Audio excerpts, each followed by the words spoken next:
Why Media Group? The fastest growing media group in North America. Why Media Foreign Policy Report.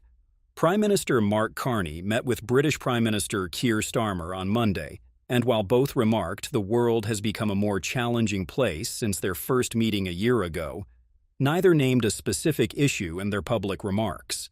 A readout issued by Carney's office after the meeting in London said the two leaders condemned Iran's missile and drone attacks on civilian and energy infrastructure. The readout said Carney and Starmer also shared deep concern about the war's toll on civilians, the risk of further regional conflict and broader economic consequences. Bill Blair, Canada's High Commissioner in the UK, said ahead of the meeting that Canada supports efforts to prevent Iran from obtaining a nuclear weapon, but is not getting directly involved in the conflict, while the UK is considering sending naval assets to reopen the Strait of Hormuz.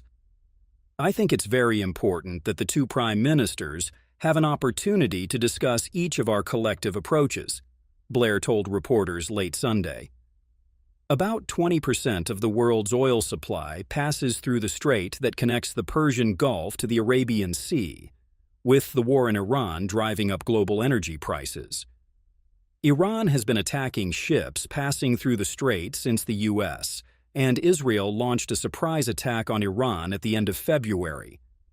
U.S. President Donald Trump has called on countries affected by disruption in the strait, specifically the UK, China, France, Japan, and South Korea, to send ships and other military assets to help reopen it.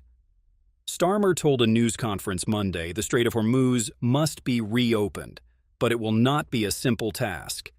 He added the UK is working with its allies, including European partners, to come up with a viable plan to reopen the strait as quickly as possible. Why Media Group? The fastest growing media group in North America.